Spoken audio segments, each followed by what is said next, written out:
Assalamualaikum warahmatullahi wabarakatuh. Waalaikumsalam warahmatullahi wabarakatuh. Perkenalkan, saya Muhammad Ali Murtado sebagai pengawas sekolah di Kecamatan Mojowarno.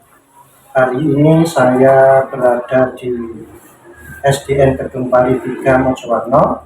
Saya bersama Bu Kasyani selaku kepala sekolah. Hari ini saya akan menampilkan pelaksanaan tim kerja pengelolaan kinerja kepala sekolah di bagian pelaksanaan pra-observasi. Di tahap pra-observasi ini saya akan menanyakan beberapa hal yang berkaitan dengan kesiapan ibu kepala sekolah tentang rencana pelaksanaan observasi yang akan dilaksanakan ke depan. Berikut saya akan menanyakan secara langsung dengan Bu Kasyani. Assalamualaikum Bu Kasyani. Gimana kabarnya hari ini? Alhamdulillah. Sehat selalu ya. Alhamdulillah. Bu Kasyani, hari ini kita akan membahas tentang rencana pelaksanaan observasi kaitannya dengan pengelolaan kinerja di BNN Panjenengan memilih RHK yang mana? Sesuai dengan raport mutu pendidikan di sekolah kami, yang mana yang masih perlu perbaikan dan masih berwarna merah itu adalah tentang pembelajaran, Pak. Oke, pembelajaran ya. Berarti RHK nomor berapa, Bu? Maka dari itu untuk mendukung atau memperbaiki raport mutu pendidikan kami, saya mengambil RHK nomor 7, yaitu siklus peningkatan kualitas praktik pembelajaran. Saya pilih ini juga sekaligus untuk memperbaiki praktik kinerja para guru juga. Di rapor pendidikan itu yang paling rendah ya? Ya, itu yang menjadi prioritas. Terus di RHK nomor 7 itu ada 3 perilaku spesifik ya Bu yang ingin panjenengan pilih. Di antara 3 itu panjenengan memilih yang mana? Karena saya sebagai kepala sekolah di sini, tentunya saya mengharap yang terbaik. Dan Itu ya? jadi saya mengharap para guru ini bisa memperbaiki praktek pembelajarannya menjadi lebih baik. Maka dari itu saya mengambil ketiga-tiganya. Alhamdulillah. Ya, itu harapan saya. Ya, dari ketiga-tiganya itu, ini kan ada perilaku spesifik. Yang pertama, kepala sekolah memandu diskusi persiapan observasi kinerja guru secara terbuka dan realistis dengan peningkatan kinerja. Ada perilaku yang dianjurkan, ada 3 poin, dan ada 3 poin pula perilaku yang dihindari. Nanti di perilaku spesifik kedua juga demikian, ada perilaku yang dianjurkan dan ada perilaku yang dihindari, dan di perilaku spesifik yang ketiga juga demikian, ada 3 perilaku yang dianjurkan dan 3 perilaku yang dihindari. Kira-kira sudah dipersiapkan untuk bisa menampilkan keseluruhannya Ibu? Insya Allah sudah, Pak. Oke, alhamdulillah. Terima kasih ya. Terus ke depan untuk mempelajari target perilaku tersebut, apa yang panjenengan lakukan? Untuk mencapai target yang saya pilih, saya itu belajar mandiri Pak melalui internet. Saya ikut webinar. Selain itu juga mengikuti pelatihan mandiri yaitu PNM. PNM itu ya? Selain itu juga saya mencoba Google untuk mencari pengetahuan yang lebih termasuk diskusi dengan teman sejawat gitu ya. Terus selain itu ada juga saya menggunakan refleksi dari Bapak Ibu Guru sebagai umpan balik atas apa yang telah terlaksana. Dan yang tak penting Pak, bimbingan panjenengan. Gitu ya. Itu yang saya selalu ya, pasti. Kemajuan atau peningkatan pembelajaran kami. Terus rencana pelaksanaan observasi kira-kira kapan? Oh iya Pak. Perencanaan observasi itu kalau bisa secepatnya Pak. Gitu ya? Kapan kira-kira? Mungkin. Kalau sakit di Beijing Pak. Oh gitu, bisa ya? Mungkin lebih cepat. Ya. Progresnya itu lebih tanpa di Pak. Terus gimana pelaksanaannya nanti? Untuk pelaksanaannya nanti saya memilih di ruang kelas 6. Oke. Karena saya memilih kelas 6 agar tidak mengganggu pelajaran, kebetulan waktu itu kelas 6 kegiatannya adalah praktek di luar. Jadi kita menggunakan di kelas 6 dan kemudian kebetulan juga di kelas 6 itu sudah kami fasilitasi, ada proyek LCD proyektor, ada juga alat peraga yang diperlukan Bapak Ibu guru, ada juga pengeras suara. Oke, selain yang panjenengan sebutkan tadi, untuk perangkat pendukung pelaksanaan observasi supaya kita nanti lancar jalannya, apalagi yang bisa panjenengan siapkan? Untuk perangkat pendukung agar observasi ini berjalan lancar, saya menyiapkan lembar observasi untuk panjenengan. Oke, siap. Ya. Terus kemudian saya menyiapkan Google Form, Bapak Ibu guru yang diisi, yang mana Google Form itu nanti saya gunakan sebagai umpan balik saya refleksi terhadap saya atas penilaian saya terhadap guru-guru. Gitu, Pak. Demikian yang saya lakukan hari ini bersama Ibu Kasiani, Kepala Sekolah SDN Kedung Pari 3. Bapak dan Ibu perlu dipahami bahwa pada saat pelaksanaan observasi nanti, pengawas sekolah selaku tim kerja pengelolaan kinerja kepala sekolah ini belum melaksanakan penilaian, tetapi baru memberikan bimbingan kepada kepala sekolah agar bisa menampilkan seluruh perilaku spesifik sebagaimana RHK yang dipilih. Dari observasi yang telah dilakukan nanti, pengawas sekolah memberikan catatan-catatan terhadap penampilan kepala sekolah, sehingga nanti hasil catatan itu digunakan sebagai refleksi umpan balik terhadap kepala sekolah untuk bisa mengembangkan kompetensi, sehingga target perilaku yang dipilih dengan 3 perilaku spesifik yang dipilih tadi bisa meningkat pada pelaksanaan observasi berikutnya. Demikian yang bisa saya sampaikan dan terima kasih. Assalamualaikum warahmatullahi wabarakatuh. Dalam rangka melaksanakan tugas pengawas sekolah sebagai tim kerja pengelolaan kinerja kepala sekolah. Setelah tahap persiapan kemarin sudah saya lakukan, tiba hari ini pelaksanaan observasi kinerja kepala sekolah. Di tahap observasi ini saya hanya melihat bagaimana ibu kepala sekolah nanti menampilkan perilaku kerja secara spesifik sebagaimana yang telah dipilih pada RHK nomor 7. Saya akan memberikan catatan observasi sebagai bahan umpan balik bagi kepala sekolah untuk dapat mengembangkan kompetensi pada pelaksanaan observasi berikutnya. Sehingga di tahap observasi ini saya tidak melakukan penilaian, tetapi hanya memberikan umpan balik terhadap perilaku spesifik yang akan ditampilkan.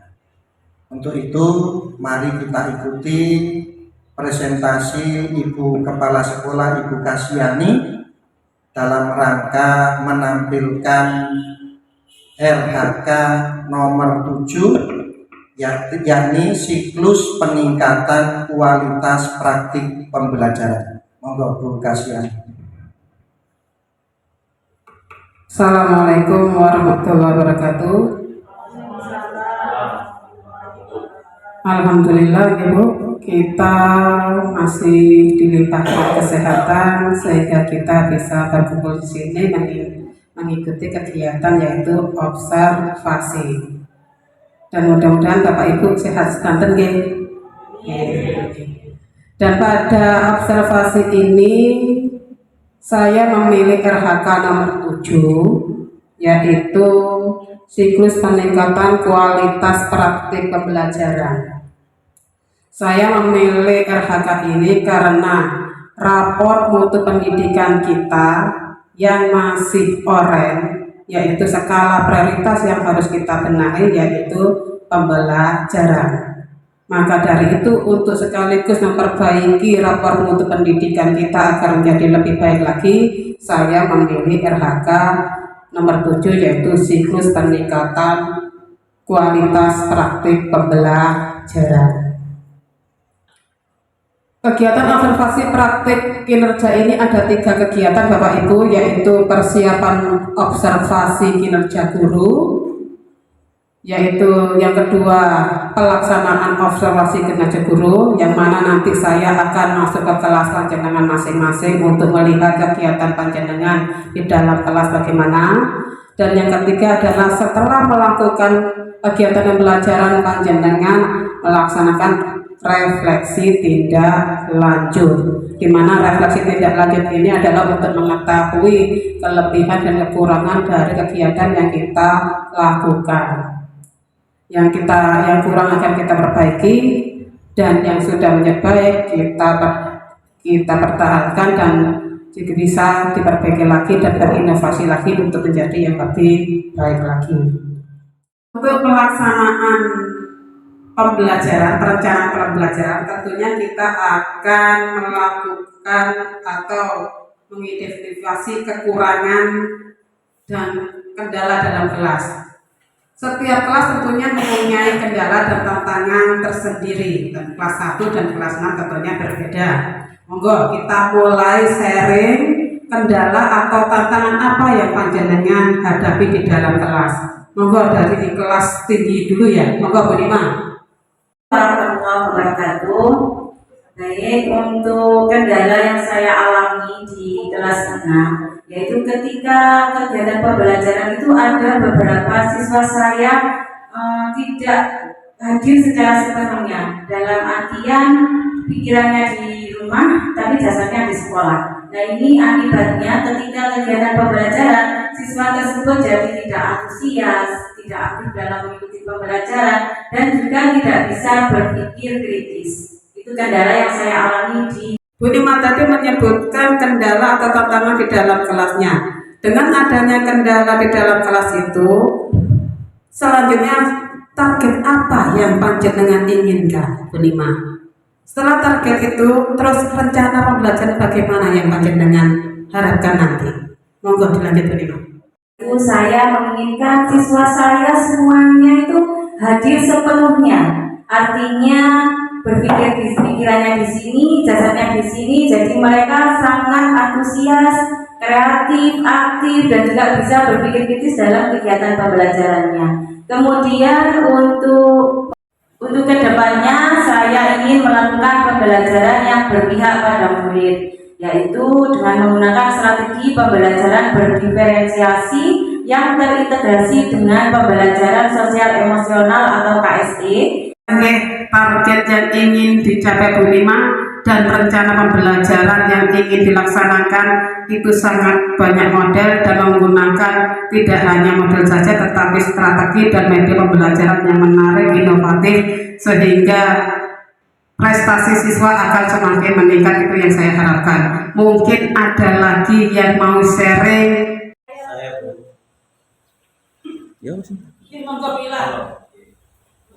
Assalamualaikum warahmatullahi wabarakatuh.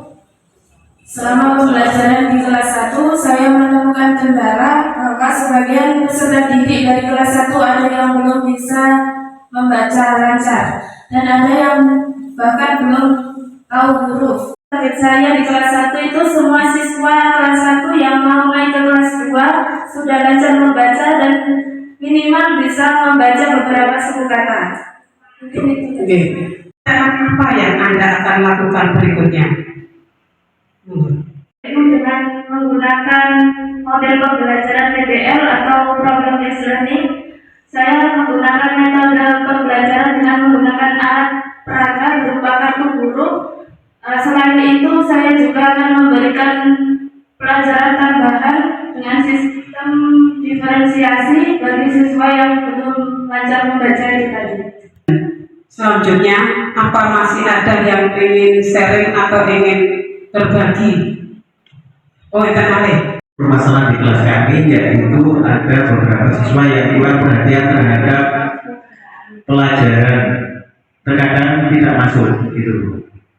Harapan saya kelas yang aktif dan pembelajaran rajin masuk sekolah siswanya.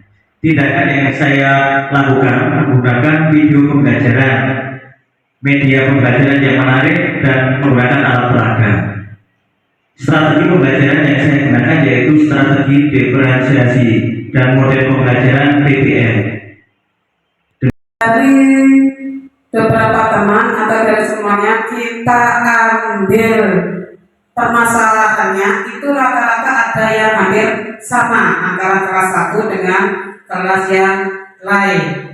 Maka dari itu kita akan menentukan jadwal pelaksanaan observasi berdasarkan kendala atau tantangan yang telah panjenengan sampaikan dan target yang panjenengan inginkan serta perencanaan tadi yang akan panjenengan laksanakan.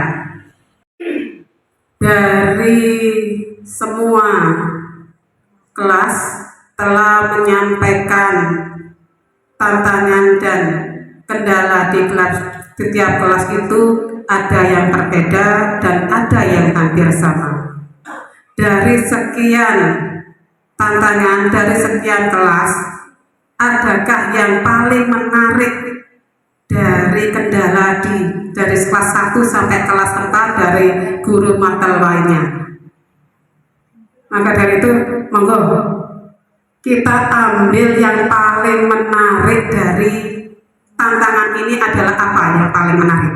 Berdasarkan permasalahan yang telah disampaikan dari Bapak Ibu guru kelas 1 sampai dengan kelas 6, bisa saya simpulkan bahwa ada satu masalah yang rata-rata hampir setiap kelas ada, yaitu siswa yang hilang fokus. Jadi ketika siswa di kelas tapi pikirannya di luar. Nah, menurut saya alangkah baiknya kita mengambil masalah itu untuk diselesaikan secara bersama-sama. Begitu Ibu. Terima kasih. Dengan pendapatnya Bu Firda, yaitu memang kendala yang sering kita alami di kelas-kelas itu saya kira hampir mirip ya. Siswa kurang hadir sepenuhnya atau mindfulness-nya kurang.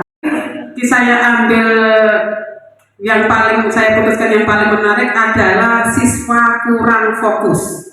Itu masalah yang menarik bagi kita. Nah, untuk mengatasi masalah siswa yang kurang fokus, ini solusinya bagaimana? Monggo Bapak Pengawas. Karena tadi permasalahan itu hampir dialami oleh seluruh kelas, nanti diselesaikan melalui pemodelan saja. Satu guru kelas menjadi model, nanti yang lain mengobservasi, melihat model yang ditampilkan. Nah, tentu pemodelan ini supaya menjadi lebih baik, nanti disusun, perencanaan itu disusun secara bersama-sama. Jangan laksanakan seperti modelnya lesson study, plan, do, see, direncanakan bersama-sama, dilaksanakan bersama-sama, terus direfleksi serta ditindaklanjuti secara bersama-sama. Bagaimana bisa disetujui Bapak Ibu? Ya, setuju Pak. Maksud kita sudah mencapai sepakat yaitu dengan menggunakan pemodelan dalam memperbaiki pembelajaran.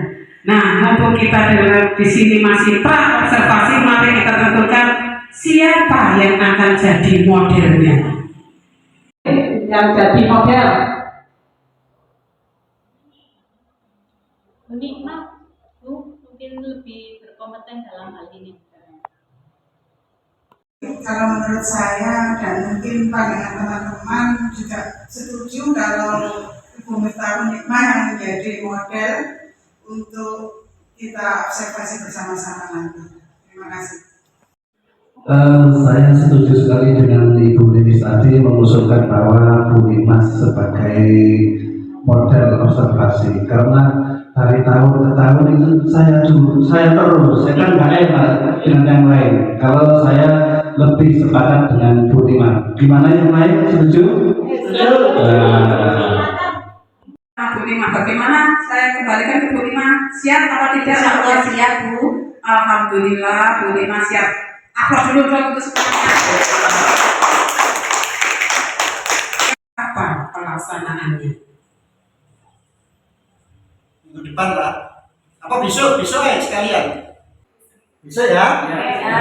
Tanggal 21. Ya. Alhamdulillah, target untuk pencapaian target kita telah sepakat untuk menggunakan model dan model yang akan kita laksanakan pada pembelajaran yaitu BUMIF tahun 5. Kemudian berdasarkan kesepakatan kita bersama juga pelaksanaannya yaitu tanggal 21 Mei.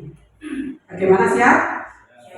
Siap. Alhamdulillah, kalau begitu kegiatan pra-observasi kita sudah selesai dan mudah-mudahan kegiatan selanjutnya akan dipermudah dan lancar dan mencapai atau bisa meningkatkan atau memperbaiki praktek kinerja kita semuanya. Bapak Ibu, untuk memperlancar observasi pembelajaran yang akan kita laksanakan, mari hari ini kita berdiskusi tentang tata cara atau prosedur yang akan kita laksanakan nanti. Monggo Bu Nima. Baik, Bu Yani, untuk rencana pelaksanaan observasi nanti saya menggunakan strategi pembelajaran berdiferensiasi, kemudian modelnya menggunakan model PDF. Kemudian kalau menggunakan diferensiasi tadi Bu Nima, media dan metodenya itu seperti apa? Untuk medianya itu saya menggunakan video pembelajaran Pak Fikri, kemudian alat perangkat sederhana, dan untuk metodenya saya menggunakan diskusi, kemudian tanya jawab, penugasan, dan juga game. Kalau medianya nanti seperti itu, penilaiannya nanti seperti apa? Untuk penilaiannya nanti saya menggunakan tes tulis, Pak. Gitu. Kalau menurut saya Bu Nikmah, bagaimana kalau penilaiannya seperti ini? Nah, teman-teman, Boleh? Juga bagus. Bapak Ibu, Google Form telah saya share di grup sekolah. Monggo panjenengan isi sesuai yang panjenengan lihat, panjenengan alami. Selanjutnya untuk pengisian Google Form akan dipandu oleh Pak Ali. Monggo Pak. Oke, Bapak Ibu, sudah siap pengisian ya? Buka semua. Di link Google Form yang telah di-share oleh Ibu Kepala Sekolah seperti ini, coba ke bawah. Di situ panjenengan akan memilih 3 option. Pertama, belum opsinya Pak. Nah itu belum dilakukan, dilakukan tetapi belum efektif, dilakukan dan efektif. Kapan pilihan ini panjenengan ambil? Coba dibuka di formulir B. Nah ini poin pertama tadi belum dilakukan, artinya Ibu Kepala Sekolah belum menampilkan perilaku yang dianjurkan. Di situ mendiskusikan target perilaku yang relevan dengan indikator kinerja misalnya. Kalau Ibu Kepala Sekolah tidak melakukan itu, berarti pilihannya belum dilakukan. Terus kapan dilakukan belum efektif? Ketika Ibu Kepala Sekolah telah menampilkan perilaku yang dianjurkan, tetapi sekaligus menampilkan perilaku yang harus dihindari. Kalau terjadi itu, berarti panjenengan memilih pilihan kedua, yaitu dilakukan tetapi belum efektif. Kalau Ibu Kepala Sekolah telah menampilkan perilaku yang dianjurkan dan meninggalkan perilaku yang harus dihindari, kedua-duanya tampak, berarti dilakukan dan efektif. Sakit? Oke. Nanti cara pengisian di pertanyaan berikutnya juga sama seperti itu. Oke? Monggo di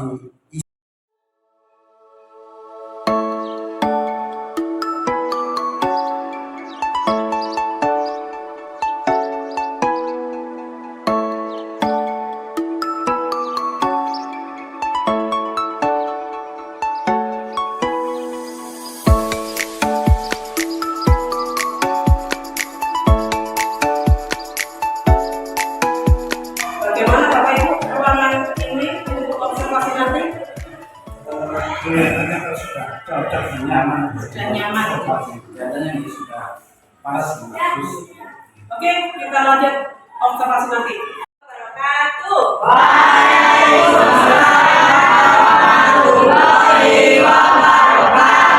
Bagaimana kabarnya hari ini anak-anak? Sehat semua. Kalian mengerjakan LKPD. Nah, LKPD kali ini berupa kode QR. Kalian semua sudah membawa HP? Sudah. Baiklah, sekarang tugas kalian menyekan kode QR yang sudah dipakai. Nah.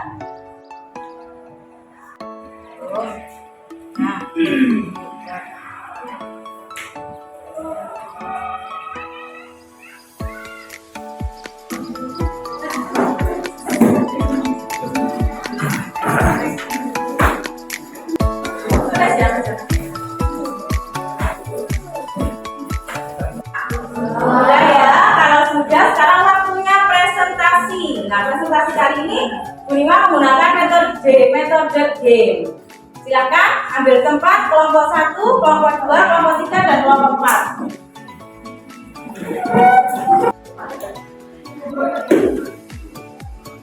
Berapa ini? 4.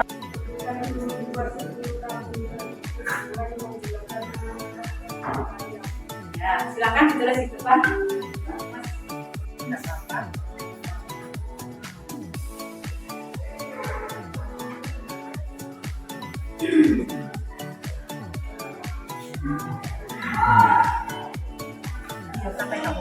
Silakan kembali ke tempat.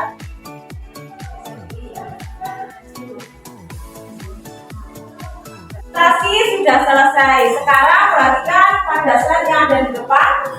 Jadi bahwa luas permukaan karbon itu adalah apa? 2, semuanya jawab, 2 kali luas awan ditambah sama dengan 2 kali IR ditambah 2 IR kali D. Untuk memperdalam pemahaman kalian, Bu Rima akan tayangkan video tentang luas permukaan karbon. Silakan disaksikan. Nanti kalian boleh mencatat yang kalian anggap penting. Silakan. Baiklah adik-adik, untuk pembelajaran kali ini kita akan belajar untuk menghitung luas permukaan karbon. Masih sudah selesai dikerjakan. Nah, sekarang Bu Rima ingin tanya, hari ini kalian sudah mempelajari apa ya? Luas untuk menemukan luas permukaan karbon, kalian harus menggunakan rumus apa? 2 kali V kali R luar biasa. Dan hari ini sudah selesai. Alangkah baiknya kita tutup dengan doa. Doa dipimpin oleh salah satu dari teman kalian, Mbak Gladys. Silakan.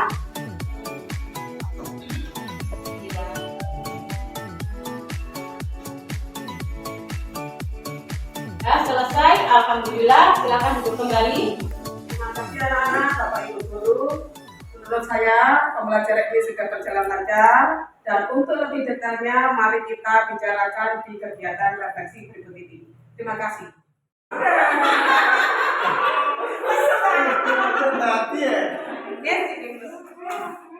Setelah kegiatan observasi, kini saatnya kita untuk refleksi. Monggo dari Bapak Ibu Guru untuk refleksi dari panjenengan semua. Monggo mulai dari siapa? Mulai dari saya dulu Ibu.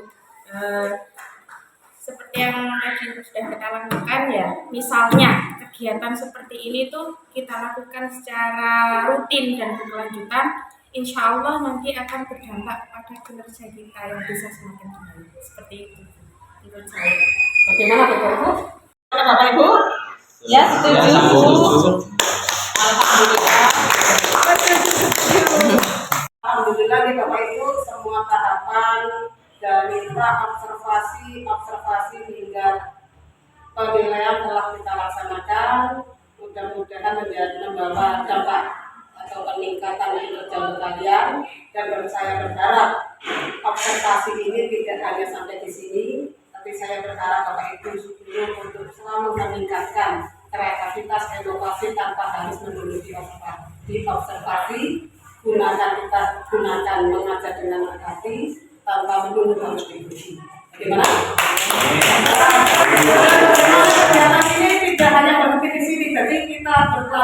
terus dan terus dan kita lakukan di lain waktu. Siap? Siap. Oke. Terima kasih Bapak Ibu Guru. Sama-sama. Mari Tika. Yes. Setelah pelaksanaan observasi pengelolaan kinerja kepala sekolah ini berlangsung selesai, perasaan panjenengan bagaimana? Setelah observasi kegiatan ini berlangsung Pak, itu adalah bagi saya luar biasa Pak. Ini pengalaman bagi saya dan saya melihat guru-guru itu sangat antusias untuk memperbaiki praktek pembelajarannya. Dan saya melaksanakan observasi ini sesuai dengan perilaku yang diajarkan di PNN. Tetapi ada sayangnya Pak. Itu menurut saya, itu yang membuat saya gimana ya Pak ya, yang menjadi saya gelisah ya, yaitu segala bagian itu Pak, membiarkan guru memilih sendiri rencana pembelajaran tanpa memberi arahan dan umpan balik. Itu yang membuat saya resah. Tetapi pada akhirnya saya melihat perkembangan Bapak Ibu guru di sekolah saya ini hampir semuanya sudah menunjukkan perbaikan praktek pembelajaran menjadi lebih baik, berinovatif dan lebih kreatif lagi. Itu Pak Yani, yang kurang ke depan diperbaiki ya. Oke, Pak. Terima kasih Pak, dan saya nantikan bimbingan selanjutnya untuk menjadi lebih baik lagi. Siap, selalu membimbing. Oke, Pak.